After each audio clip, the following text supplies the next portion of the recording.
those elements. That's about it. So whenever you're ready, I'm going to hit record. Okay. So take one. Hello, this is Michael Allen Tate, the White Shirt Book. You're listening to Jeff Smith on Vroom, Veer. And if you feel like your life is on a treadmill and you'd rather be running a race, you ought to listen to this. I like it. I agree. It's like, Gene, get me off this crazy thing. Thanks, Michael. Yeah. All right. I'm going to hit stop. Yeah, I read your stuff. Anyway, I read your stuff and I wrote that line. I thought, might as well try it. I like it. Yeah. All right. I'm going to hit stop. I'll be right back. Sure. Are you ready to thoughtfully steer away from your revved up, frenzied, and far too often scripted life? Then welcome to Vroom Veer with Jeff Smith, where he guides you down the road differently traveled by sharing unique experiences with guests who have managed to shift away from a life stuck on cruise control and veered their way into a more authentic and fulfilling one in all sorts of interesting and kind of remarkable ways. Get ready to Vroom Veer with your differently traveled road chauffeur, Jeff Smith.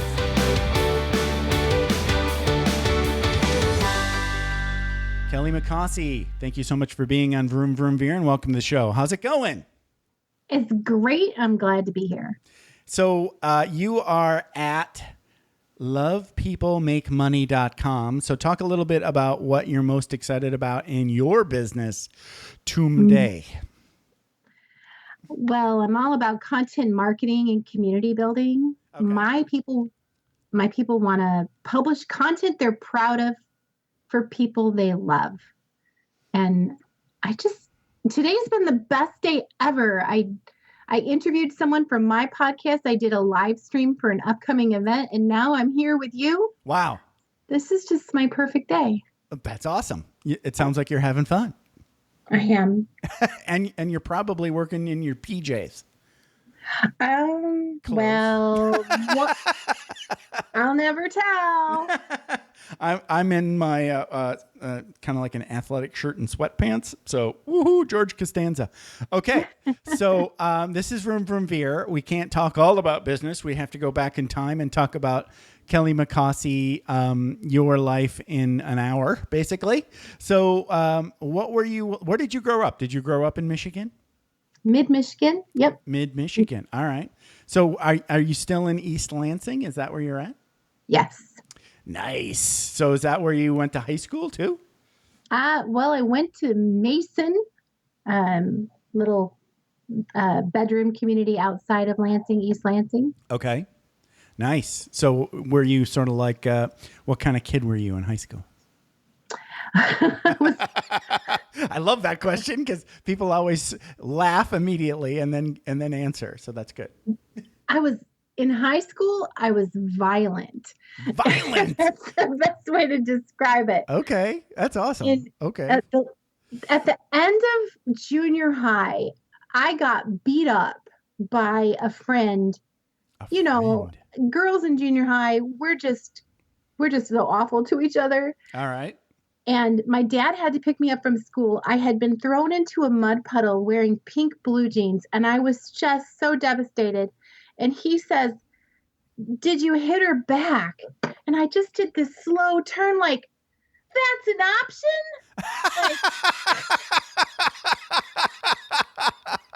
And he might regret it because I did the next year. I was the instigator of quite a few fights. Uh-oh, you went you went a little dark, huh? I did. I did. I think we all go through that as kids. Like when I remember I had something very similar happen to me between, I want to say, all of 6th grade, which was my first year of middle school. I got bullied by a couple of friends that were, I think, maybe 1 year older than me. So they were the passive aggressive type of bully, where they would punch you in the shoulder and try to pretend to be your friend. Oh yeah, they weren't really your friend. Guys do that, right. Especially to littler kids. It's the pecking order thing because we're still animals, as they say.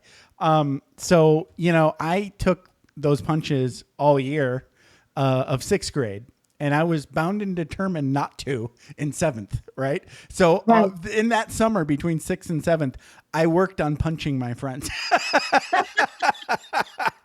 And, they were all cool with it. Well, I don't know if they were all cool with it, but at least one or two of them were cool with it. Yeah. So I got really good at punching back. I didn't hesitate at all. And as soon as I saw those two bullies, I was on attack mode. So everybody, I think, has to go through a little bit of stand your ground violence when you're a kid, right? Yeah. Yeah.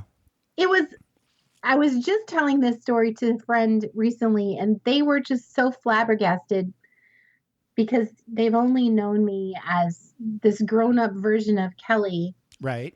Love people and make money. I am. Right. I do. I love people. You too. So she's just trying to align that with the girl who backhanded another girl and knocked teeth out. Wow. It doesn't fit, and yet it's where I come from. That is true. I think I went also through somewhere in my development time where I was probably, dipped into bully land. I think we all do. It's almost like you have to touch it to know that it's not good. Yeah. Right? It's like, oh, that works, but ooh, I feel kind of icky after that. Yeah. Yeah. I learned that too.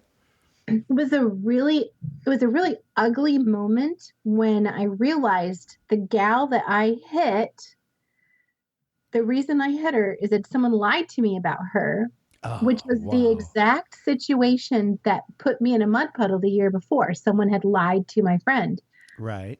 And so it was a brief but spectacular violent season in my life that once I recognized it, right? Yeah, once I saw it for what it was like, oh yeah, this is not me. Right. Yes. And, and when you're young, it's like you don't really have much perspective and you just sort of like all information is true until proven wrong. It's like, yeah. It's good to grow up. Okay. So, what was next for you in your journey? Did you go to college or did you go to work right away? I dropped out of high school. Okay. I worked interesting array of jobs. Like I've done everything from a single day at a pickle factory. Okay. Single day at a pickle factory. Yeah. That sounds like a good title of a book. Yeah. Or at least a blog post. Yeah. Yeah. My single day at the pickle factory. Yeah. Yeah. And the funny thing is I spent the whole day jealous of the older ladies who'd worked there all their lives. Wow. Because they had the good jobs. Yeah. But I didn't have what it took to get there. Okay. Right. So I didn't go back another day. It only took one day to figure out that was not the job for you. Yeah. Yeah. I did some telemarketing for a while when I was young. I worked at an insurance company for about 4 years. That could have been my lifelong job. It really could have been. I liked it. I was getting promoted, but getting paid. Yeah, but I got married and had a child and decided to stay home and do daycare. Did daycare for 7 years. Okay. Got a divorce, moved to northern Michigan, lived up in Gaylord, Michigan, just an hour south of the Mackinac Bridge. The bridge. Yeah. I'm a Youper, so I know what you're talking about. Yeah. I saw that with your Skype handle. Yep. Right. I'm actually from so far, let's see here, west and south in the UP. It's almost like I grew up in Wisconsin, but still officially a Youper. So I was on the Michigan-Wisconsin border in Menominee, Marinette area. Gotcha. Yeah. Anyway, sorry, I interrupted. No. Talk about Gaylord. Gaylord was the perfect place for me to be. So as a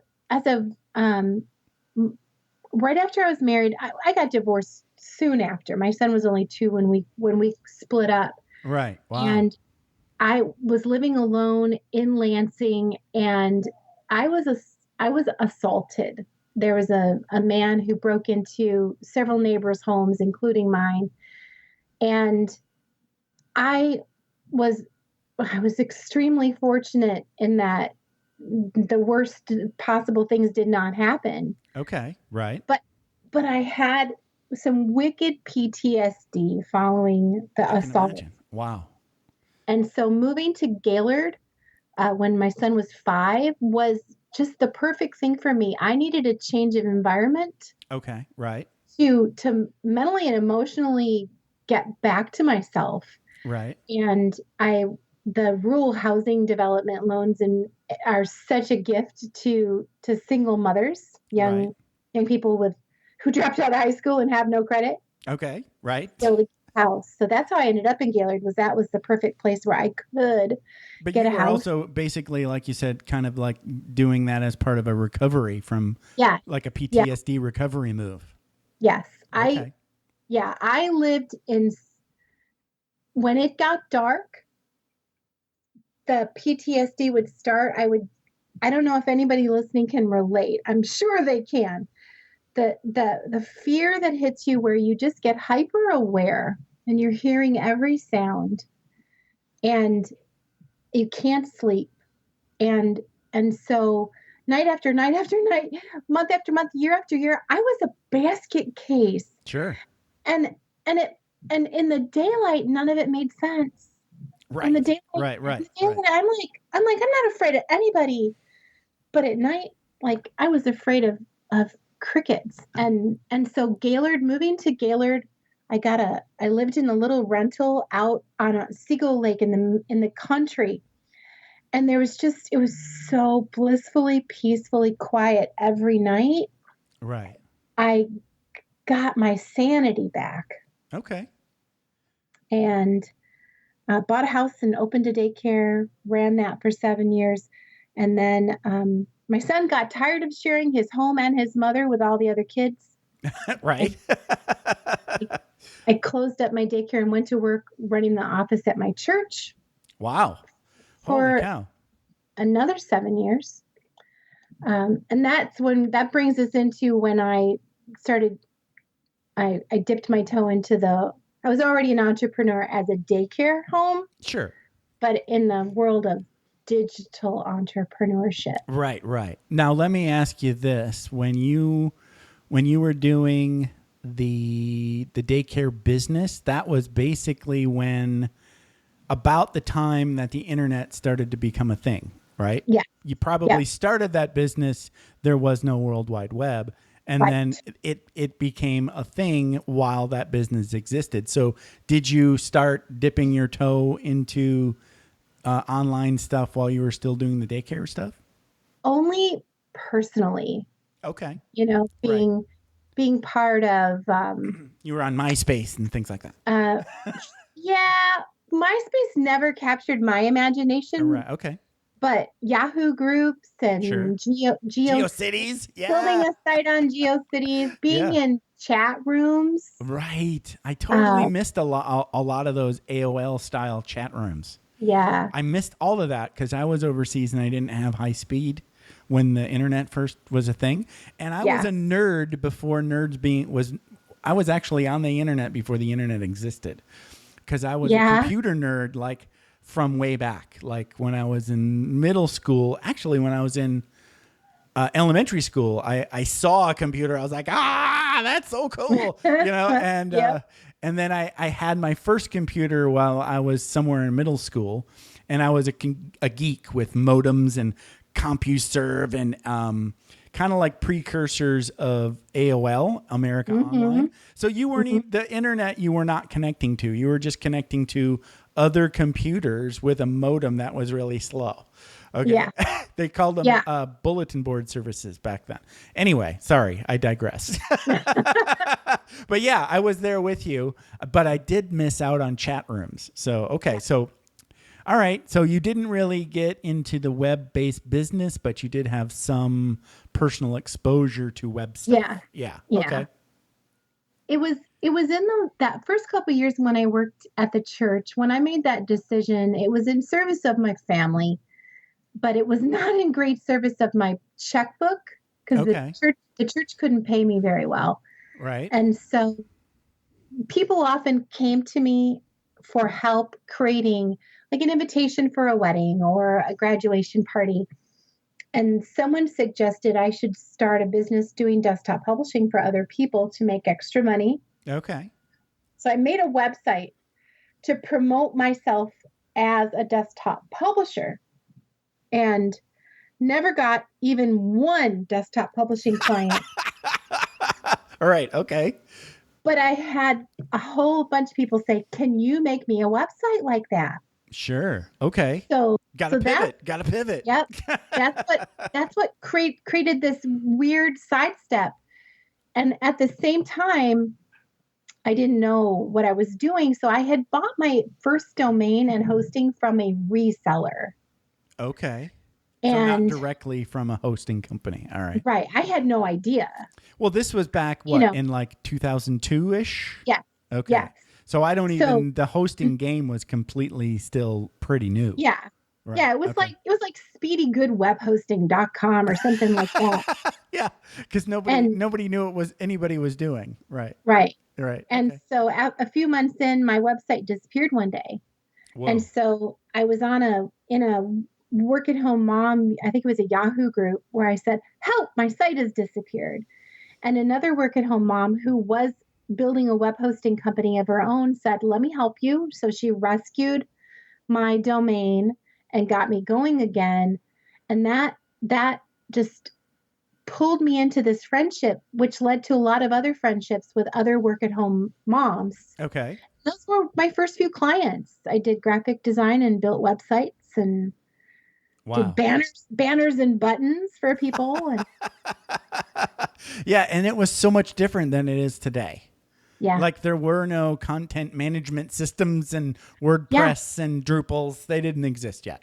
Yeah, there was no Canva or PicMonkey. So No. Everything was very much like you had like a HTML editor.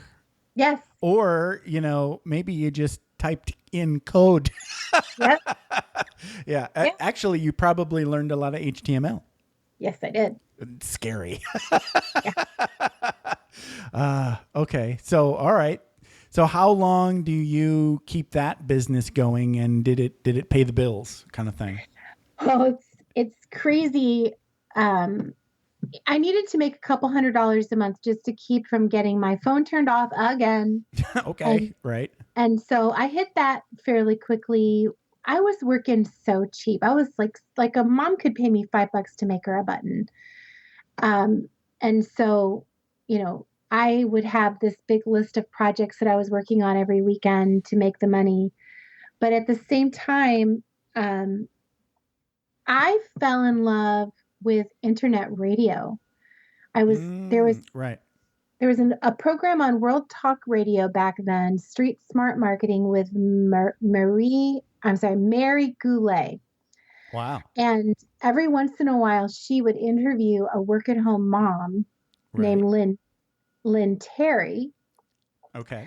And so I was devouring her archives to find those work at home mom interviews. And my eyes were just being open to all the different ways that moms were making extra money from home. Gotcha. And so just about the time that I finished her archives, her show went off the air. So now we're in 2003 and I am just bereft because you've lost your beacon. Yeah, I have no one to listen to. I'm so sad. And my friend Alice Seba, she says, "Well, why don't you start an internet radio show? You like to talk." Right. Okay. And so long story short, I did. In November of 2003, I launched Work at Home Moms Talk Radio. Wow. Okay. As a 2-hour weekly talk show. You had to go to my website and click play. Right. I was using Live 365 for my streaming hosting.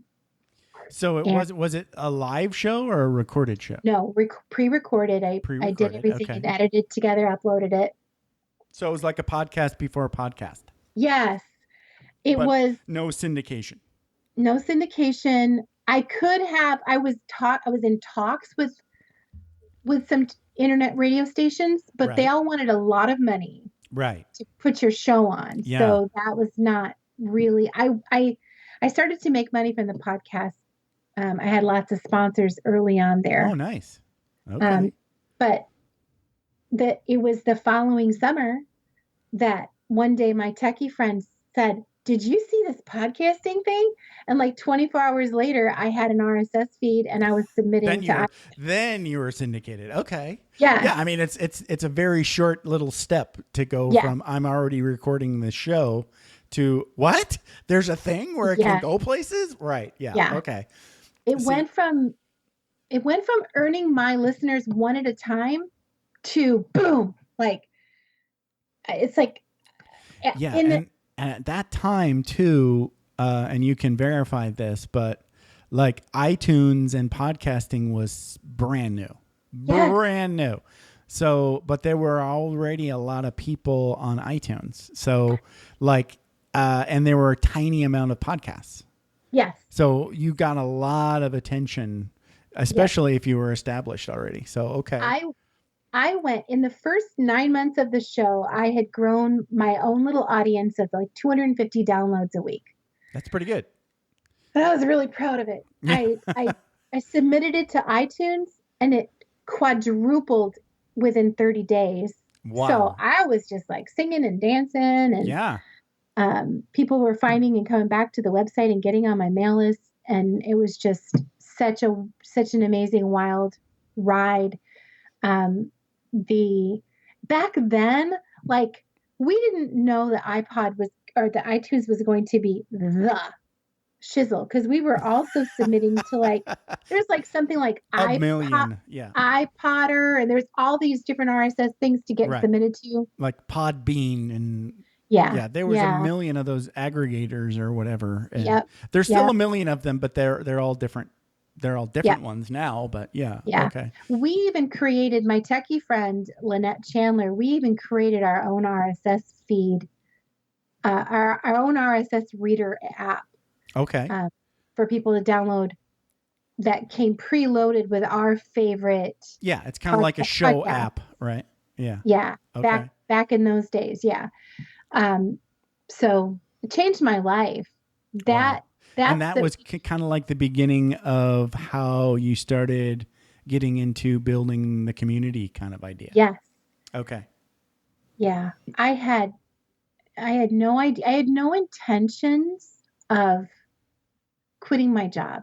I was just having fun and making extra money. But that summer after the podcast, we launched a paid membership site. Okay. Wow. Okay. That was Mom Masterminds. Right. Nice. Before I knew it, seemingly before I knew it, by the end of 2005, I was debt free. I went crying into my pastor's office and quit my job. Wow. And I continued to do Work at Home Moms Talk Radio until 2011. Okay. When I turned around and my son was grown and out of the house, I realized that the brand was no longer really authentic for me. Right. Okay. It had run its course, as they say. Yep. Yeah, that makes sense. And, also I would say that's probably, there was a dip in the whole podcast world too.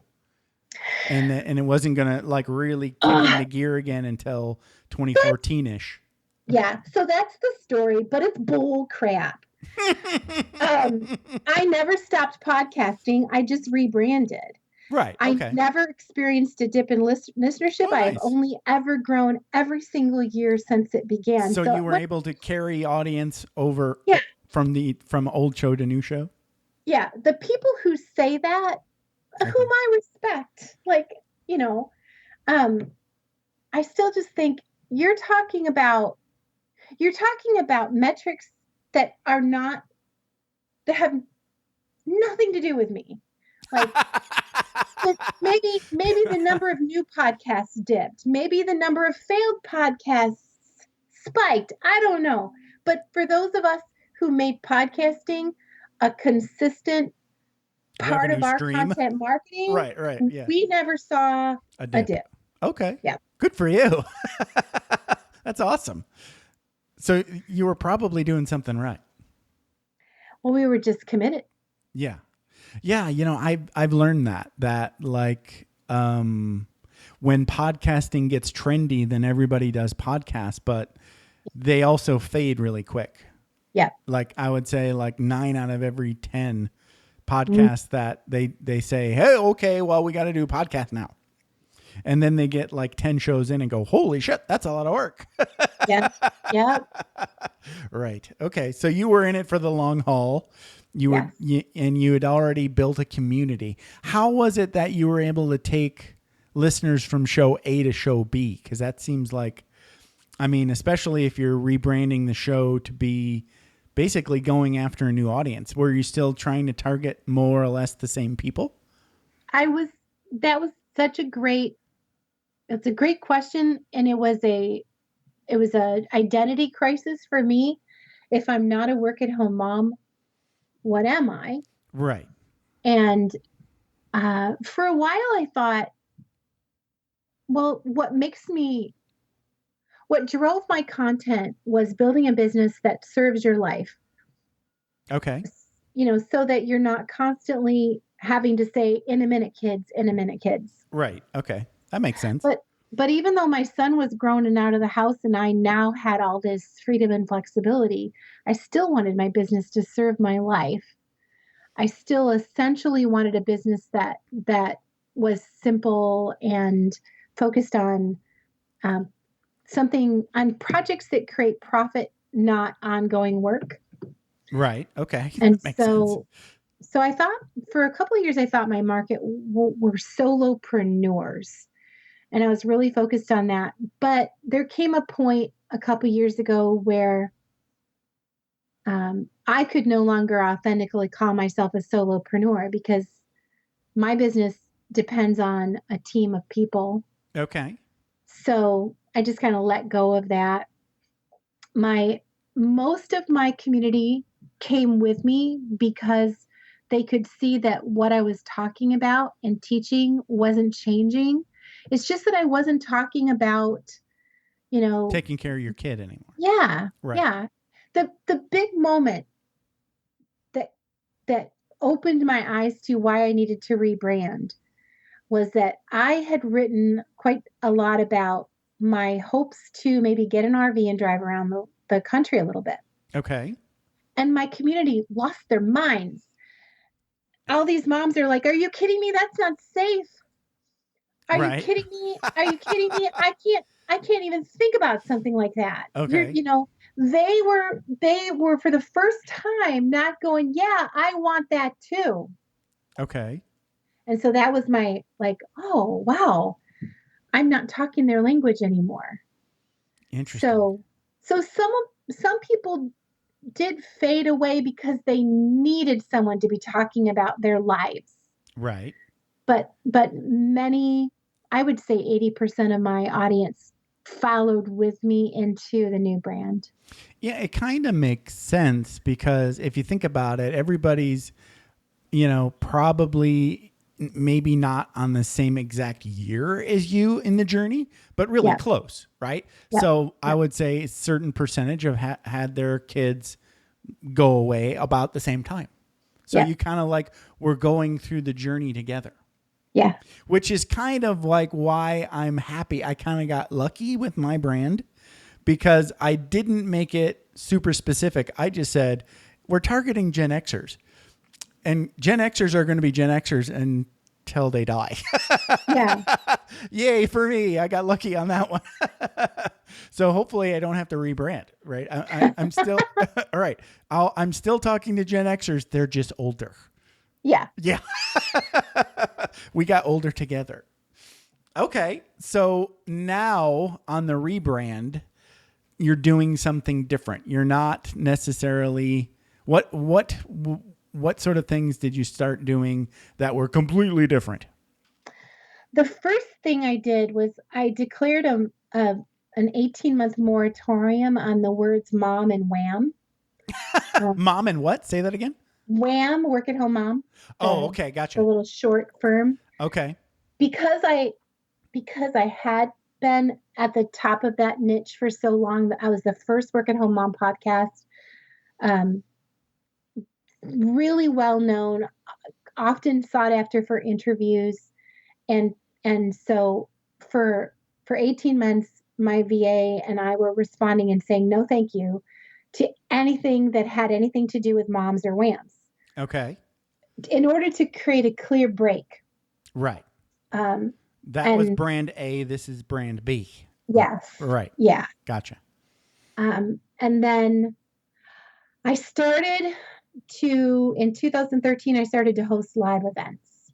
Okay. That was the big thing I could not have done, when I was a single mom raising a child. Sure. I homeschooled my son for many, many years. Wow. Yeah. I couldn't even go to events, right. let alone host one. Right. I gotcha. So hosting live events, hosting a conference every year, hosting retreats every year, that became a big part of my business. That's a big revenue stream too. It can be. Yeah, right. Done right. Yeah.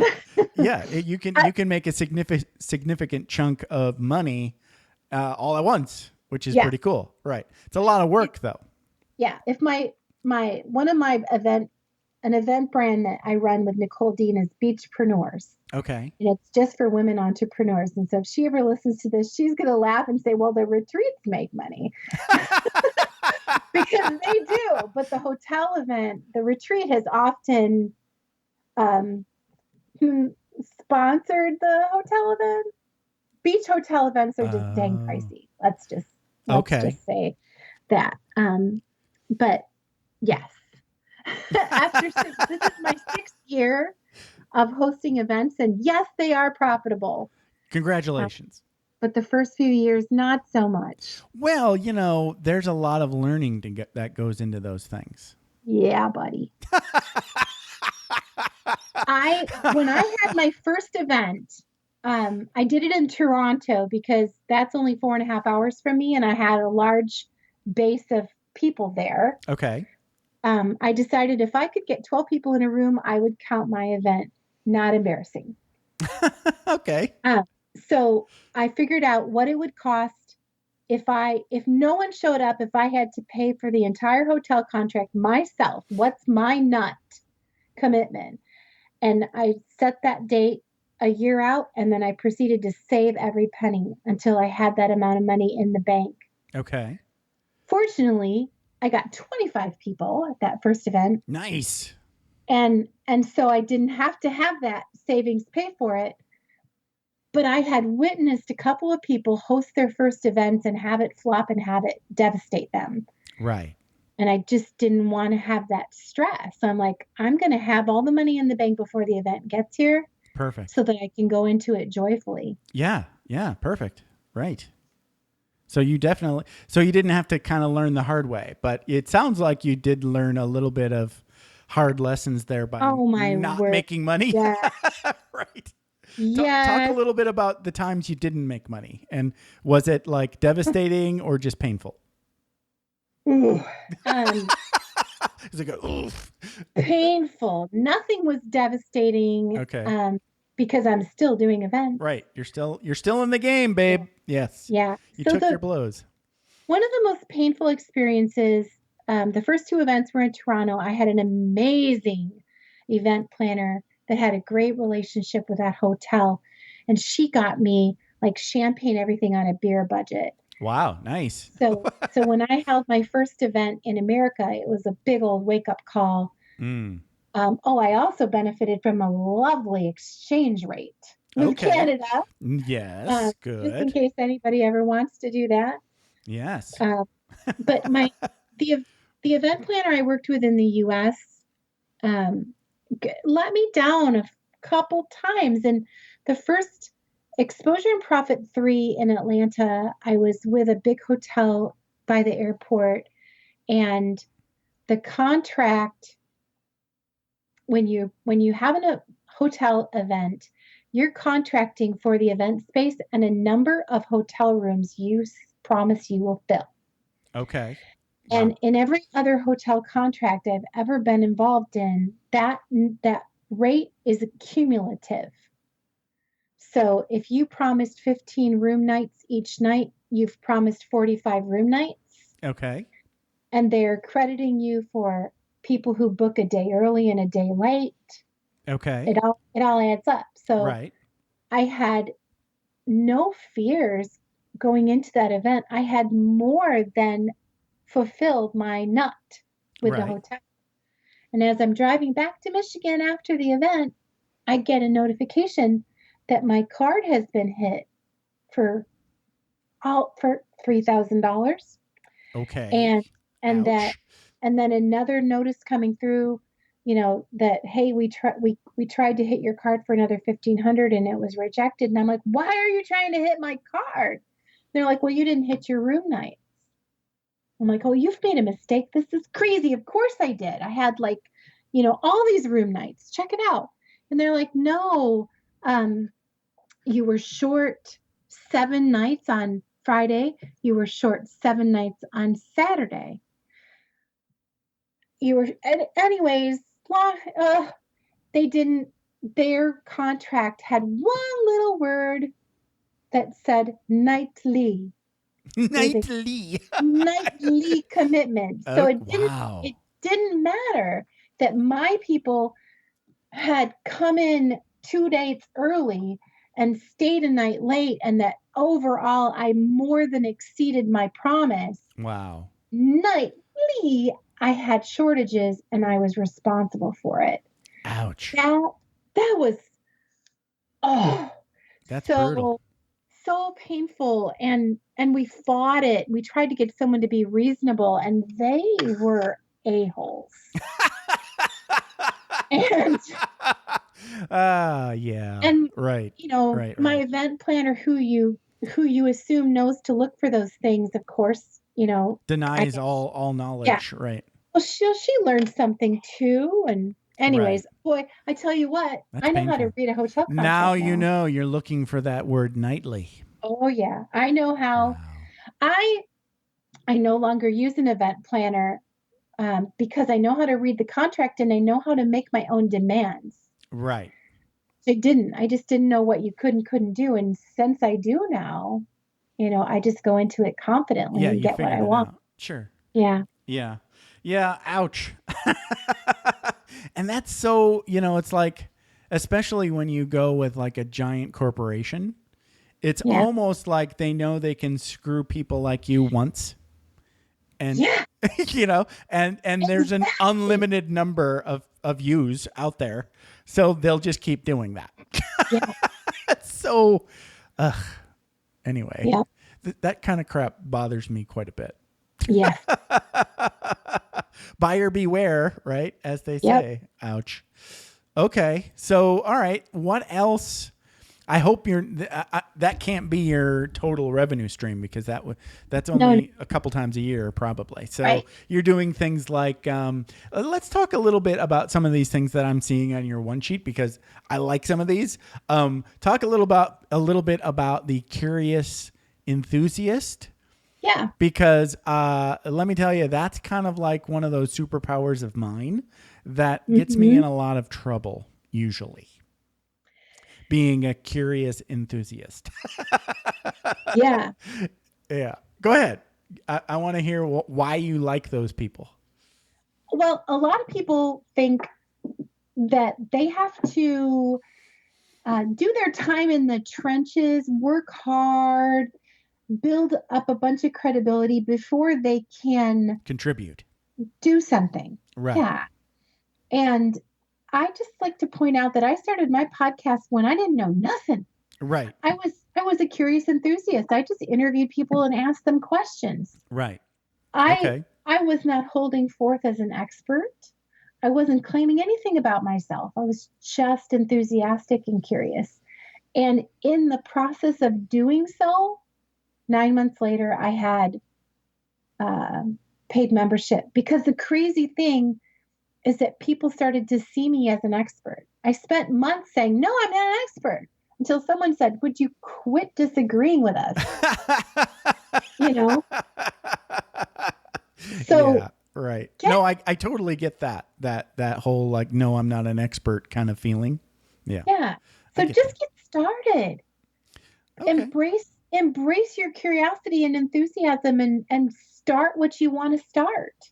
It is. I think the scary part about and why people try to like shy away from that curious enthusiast, kind of like we've all kind of have PTSD from childhood of when we were curious, enthusiastic, and got beat down.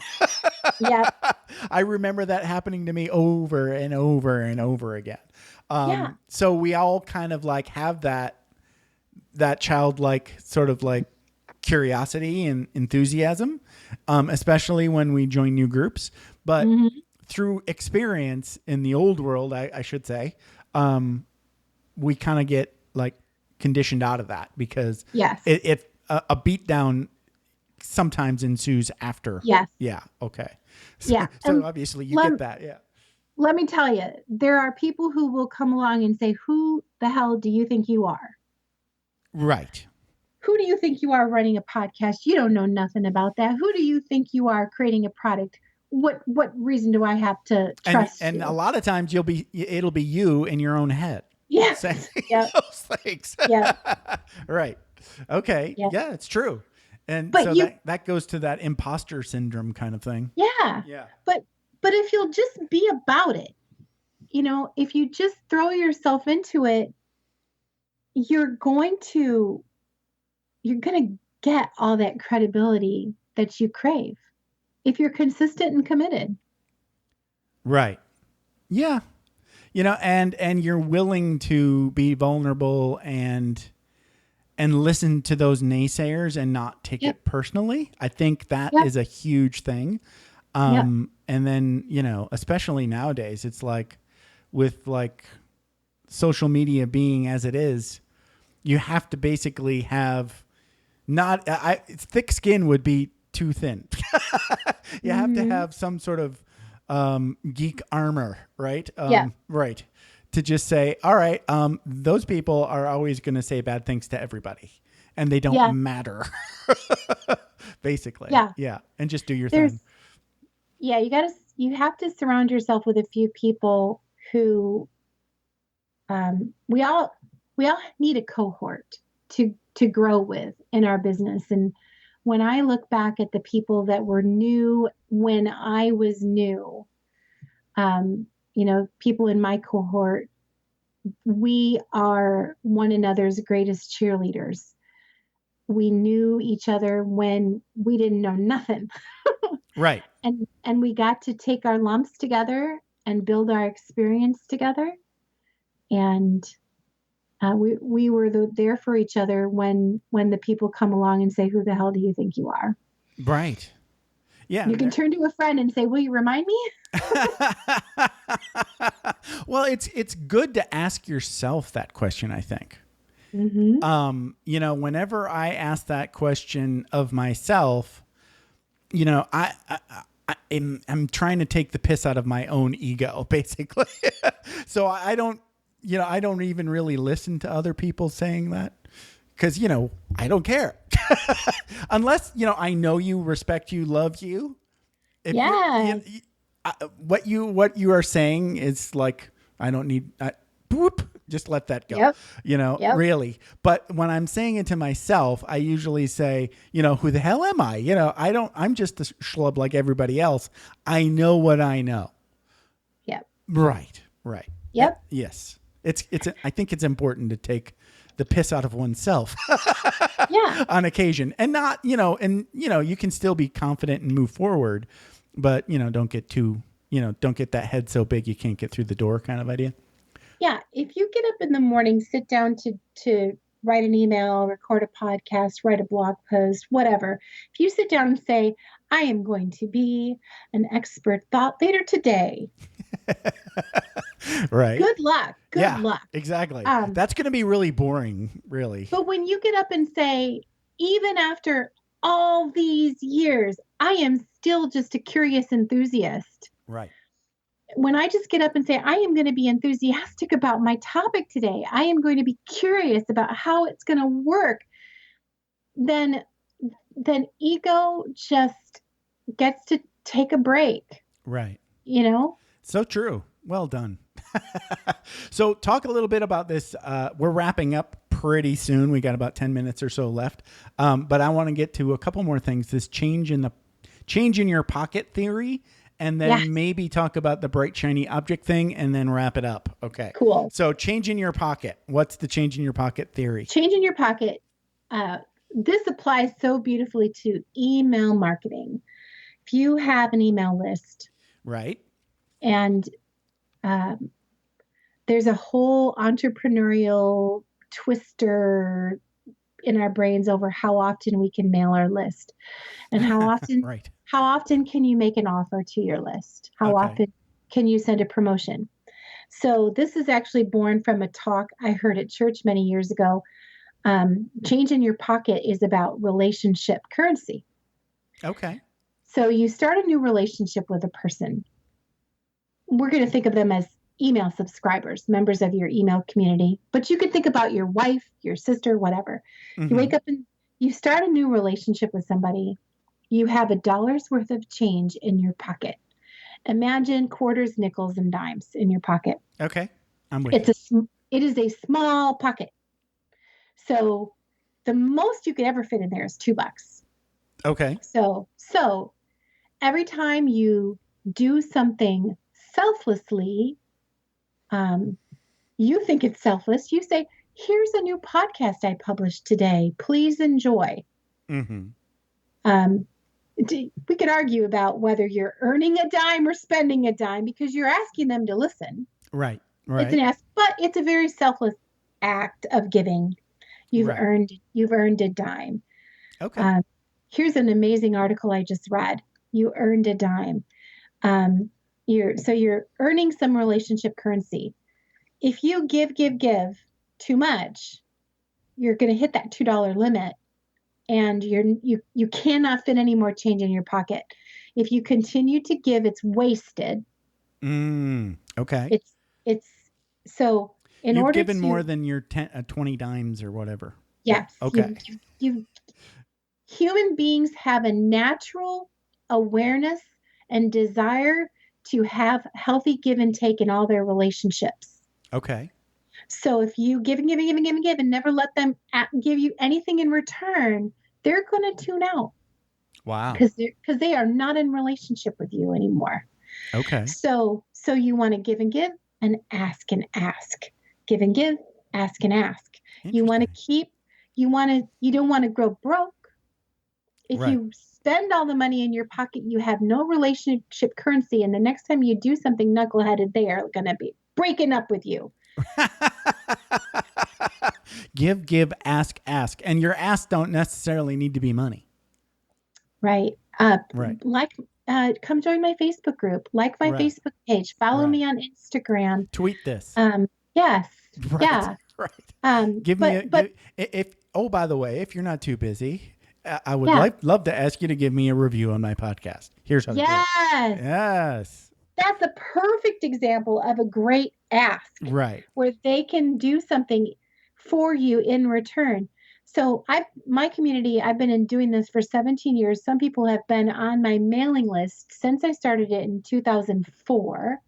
So they have been, they may have spent some money with me at some point and not really need anything from me for years because they're established.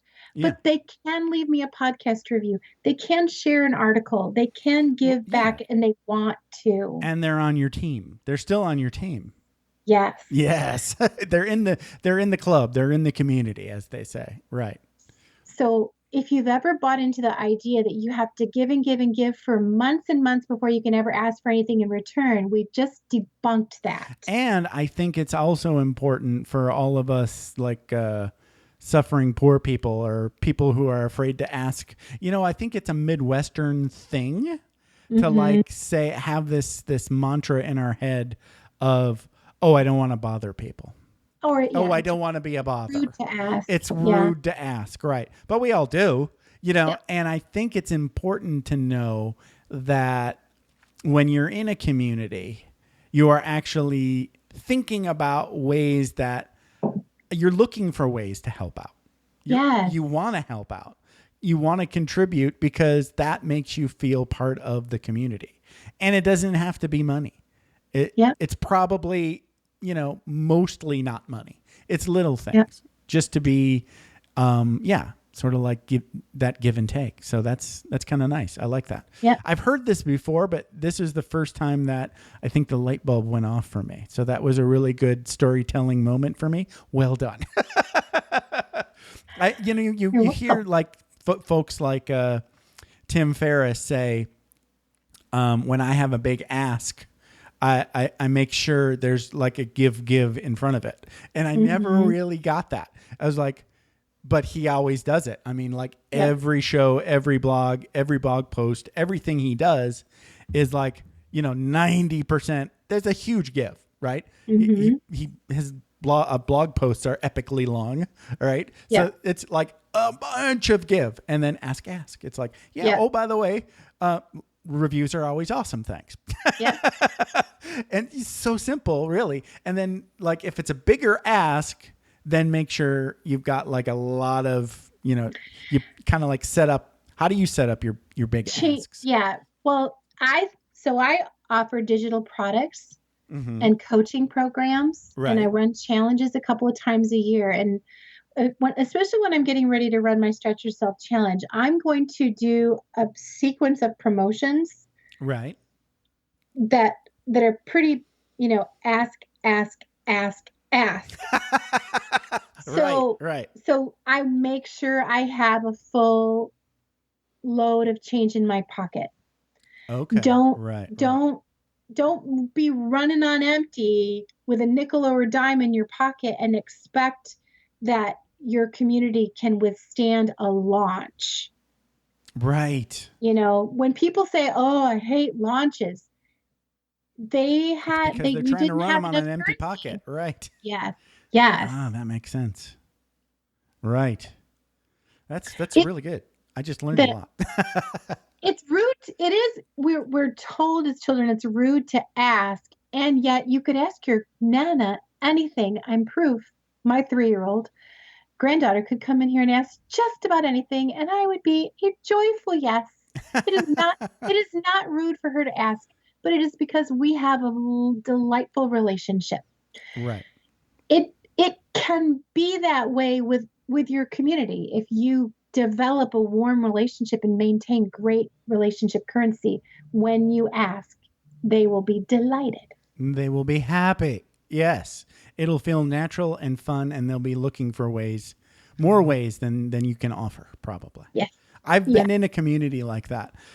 There's this author who started out as a podcaster. His name's Scott Sigler. And I was there when he was authoring books for years and years and years and not getting any sort of traction or deals. And then podcasting came along. He started giving away all of his novels for free as podcasts. Wow. Yeah, I know. So lots of giving. So every time he asked, I was totally in on, okay, whatever I can do to help the other junkies, because I'm in this, I'm having fun, and, I want to be part of the party. That's the way I was looking at it. And I still buy all of his books. Anyway, okay. So before we wrap up, let's get into this bright, shiny object syndrome. So I'm kind of have an idea where you're going with this, but please. So it's bright, shiny object syndrome is not a bad thing. People say, I've got this problem with bright, shiny object syndrome. Squirrel. Yeah. Well, here's the thing. We are genetically designed to notice new things. Right. It keeps us alive. Right. So celebrate that. And as an entrepreneur, we need to notice new things. We need to evaluate new things. So always, right. My secret is to have a budget. Just like I have a budget for business expenses. Okay. I have a budget for bright, shiny things. I love it. So up to 15% of my work week can be spent trailing through some social media rabbit trail Right. reading somebody's sales page, checking out a new podcast, exploring some new software. But when I hit that 15% time limit, boom, done. Right. Okay. And that way it doesn't overpower me and suck my life away. Right. Because it could. There's always something new. There's an infinite amount of internet rabbit holes that we can all waste our lives down. Yes. I think it would be a terrible mistake for anyone to say, that's it. No more new things. I'm going to ignore new things. Right. That would be awful. Right. Then if that had been my attitude in 2003, when my friend said, maybe you should start an internet radio show, I would have said, nope, I'm done with new stuff. Yeah. I'm not curious anymore. Everything's cool. I'm good. Yeah. Yeah. That would be crazy. So yeah, set a budget. I love it. It's perfect. And know what it is. No, like I know 15%, and my weeks are my work schedules change from week to week. So that 15% availability is different in different seasons. Yeah. But I know. Will you let yourself bank it too? No. No. It's probably a good thing. No bright, shiny diet. That's good. Okay. Well, hey, Kelly McCausey, this has been awesome. You are at lovepeoplemakemoney.com. So talk a little bit about how people can best get in touch with Kelly. Ooh, well, come on over. Lovepeoplemakemoney.com. That's where you can find the podcast, the blog posts. You can reach out to me there. I have a free community. There's a link on the website that you can join and come hang out with other people who want to publish content they're proud of for people they love. That's awesome. And use all your tricks. I love it. I mean, not tricks, but things you've learned, strategies. Yes. Something like the give, take. I love that.